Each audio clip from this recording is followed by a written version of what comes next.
Le module Assortment Analysis permet de mieux comptabiliser le nombre de lancements de produits sur un marché, et plus précisément le nombre de nouveaux codes GTIN, et également de regarder les codes qui sont arrêtés. Alors au sens web, ce sera des codes qui n'ont plus de vente, et en conclusion, de regarder le turnover d'un marché en termes de nombre de codes produits.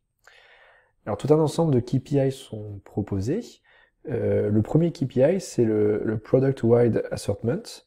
Donc là, en fait, on est sur le nombre total de produits actifs, c'est-à-dire les références ou les codes sur lesquels il y a des ventes. Le deuxième KPI, c'est le New Product Assortment. Donc là, en fait, on est sur des produits qui sont actifs sur la période considérée, donc là sur le MAT à décembre 2019, mais qui n'ont pas de vente sur la période précédente, c'est-à-dire le MAT à décembre 2018, donc en fait l'année civile 2018.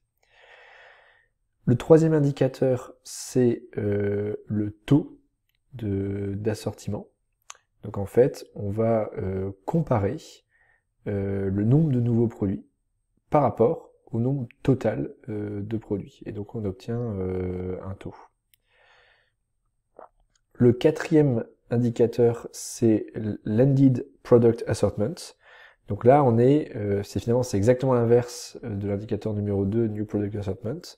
On va comptabiliser le nombre de produits sur lequel il y avait des ventes en 2018, mais pas en 2019. Donc c'est les références qui sont quelque part terminées, même si c'est pas forcément, cette définition n'est pas forcément équivalente à un retrait du marché, qui est quelque chose d'organisé, qui est voulu soit par une autorité de santé, soit par le laboratoire qui commercialise le produit.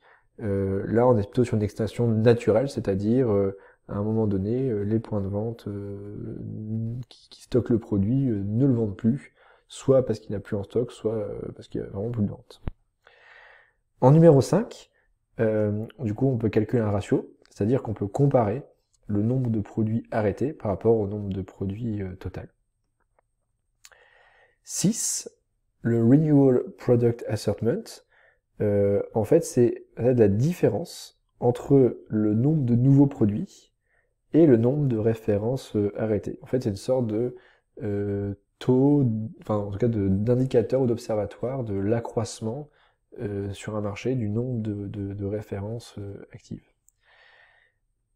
Et enfin, si on compare du coup l'accroissement net du nombre de produits par rapport au nombre total de produits, là on a le ratio de renouvellement du marché, donc qui s'appelle dans le web Renewal Product Assortment Rate.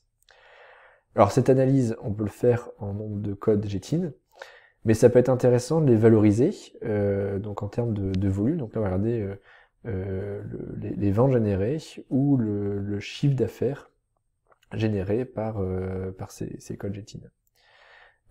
Enfin, sachez que vous pouvez également visualiser ces données à travers des tableaux sur lesquels vous décidez vous-même du niveau de granularité. Donc, par exemple, vous pouvez faire une analyse. Alors au produit, ça a peu de sens parce que c'est déjà une analyse à la référence.